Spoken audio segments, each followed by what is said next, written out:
Salve, povo de Lavras, tudo bem? Hoje nós vamos falar sobre as características do território brasileiro.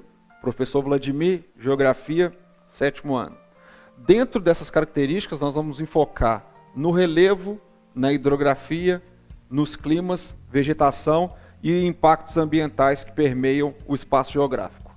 Somente relembrando o que a gente falou na semana passada, nós falamos sobre as 4 categorias de análise geográfica: o lugar, a paisagem, região e território, como que foi formado e localizado o território brasileiro, como que diferentes latitudes geram diferentes tipos de paisagem, como diferentes longitudes nós temos diferentes horários, os horários, aqui no caso do Brasil nós temos 3, e como que os ciclos econômicos brasileiros geraram capital suficiente para bancar a industrialização e consequente urbanização do território brasileiro.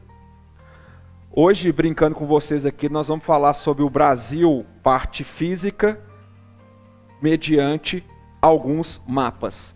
Então, inicialmente nós temos o Brasil físico, que vai falar aqui basicamente da altitude. O ponto mais elevado do Brasil, nós temos aqui o Pico da Neblina com 2.995 metros de altitude. O segundo é o Pico da Bandeira, que fica aqui em Minas Gerais.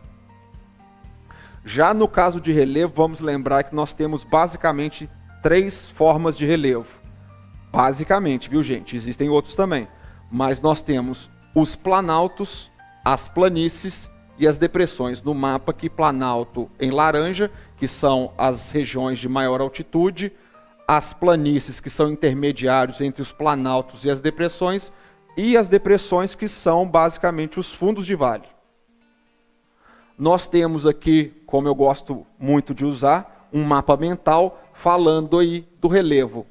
Planaltos, planícies, vales também pode criar um sinônimo aí com as depressões. Um conceito que a gente sempre escuta, né? No Brasil não existe montanha, há uma divergência, mas montanha, para muitos, está acima de 3.000 metros. Aqui no Brasil a gente não chega a essa altitude. E aqui nós temos a depressão relativa e a depressão absoluta. As bacias hidrográficas, que são o rio principal com os seus afluentes e subafluentes, nós temos aqui 12 bacias hidrográficas com grande quantidade de rios na Bacia Amazônica, Bacia do Paraguai, Paraná, Uruguai, Atlântico Sul, Atlântico Sudeste, Atlântico Leste, Atlântico Nordeste Oriental, Parnaíba, São Francisco e Atlântico Nordeste Ocidental.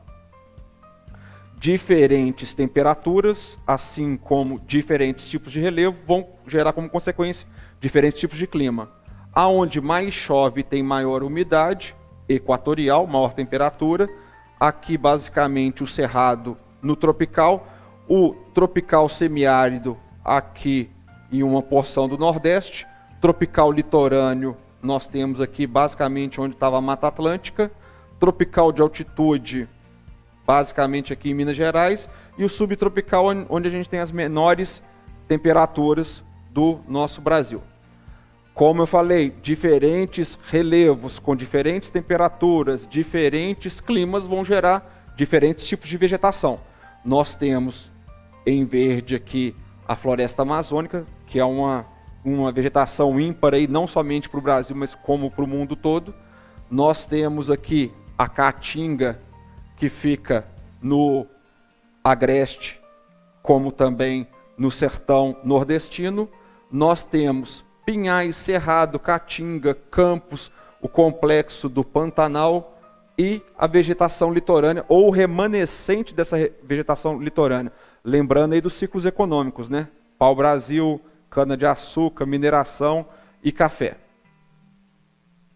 Lembrando que relevo, hidrografia, clima e vegetação, a gente pode dividi-los tanto originalmente quanto antropizadamente. O que seria isso? Original, que não foi tocado pelo homem. O antropizado, que foi modificado pelo homem.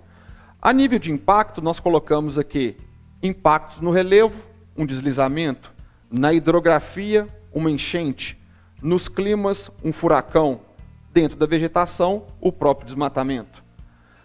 Para complementar, se alguém tiver uma curiosidade extra, nós temos aqui onde pesquisar sobre isso que nós falamos. Em Atlas, que é a coleção de mapas, nós temos aqui Uma Jornada pela Floresta, como filmes Caramuru, A Invenção do Brasil, Central do Brasil, Jogos, um jogo de tabuleiro, Território Brasileiro e um jogo virtual, A Viagem.